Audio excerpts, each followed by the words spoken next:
ये कहानी है एक निर्दोष राजकुमारी की, जिसे उसके ही पिता ने मरवा देना चाहा, जिसे कभी योगियों ने घेर लिया, कभी दरिंदों ने धोखा दिया। पति ने भरोसा किया, लेकिन वफादारों ने पीठ में छुरा घोंपा, और अंत में जब दरबार में सच सुना गया तो सिर कटे और आंसुओं से सिंहासन भीग गया। प्राचीन काल की बात है।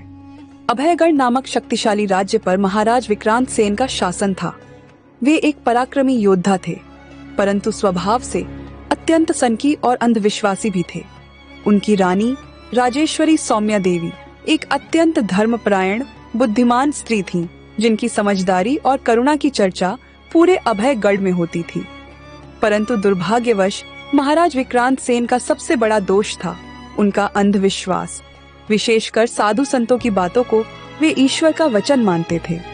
राजमहल के सारे निर्णय तक वे कई बार सन्यासियों से पूछ कर लेते थे।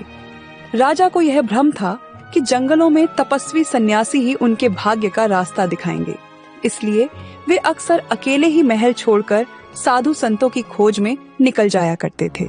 एक बार की बात है, महाराज विक्रांत सेन घूमते घूमते गहरे जंगल में जा पहुंचे।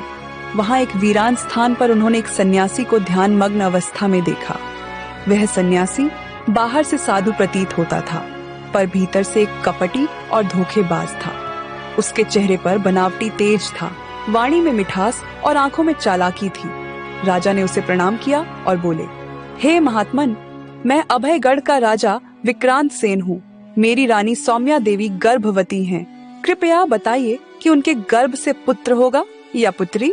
साधु ने अपनी आंखें बंद कर लीं और फिर कुछ क्षणों के बाद गूढ़ स्वर में बोला, राजन, यह तो विधि का विधान है। पुत्र होगा या पुत्री, यह मैं नहीं बता सकता, लेकिन एक बात निश्चित है, यदि तुम्हारी रानी ने कन्या को जन्म दिया तो तुम्हारा वंश नष्ट हो जाएगा। राजा का रक्त जैसे जम गया। भय से उसका चेहरा पीला पड़ गया, परंतु उसे यह पता न था कि वह साधु असल में कोई तपस्वी नहीं, बल्कि तांत्रिक भैरवनाथ का शिष्य पाखंडी साधु लक्ष्मणदास था। भैरवनाथ कभी अभयगढ़ राज दरबार में प्रमुख तांत्रिक था, परंतु रानी सौम्या की विवेकशीलता और सच्चे संतों के सत्कार ने उसका प्रभाव समाप्त कर दिया था। अपमान से जलते हुए भैरवनाथ ने एक षड्यंत्र रचा। उसने अपने शिष्य को जंगल में भेजा ताकि वह राजा को झूठी बात कहकर भ्रमित कर सके, रानी पर संदेह का बीज बो सके और पूरे राजमहल को संकट में डाल सके।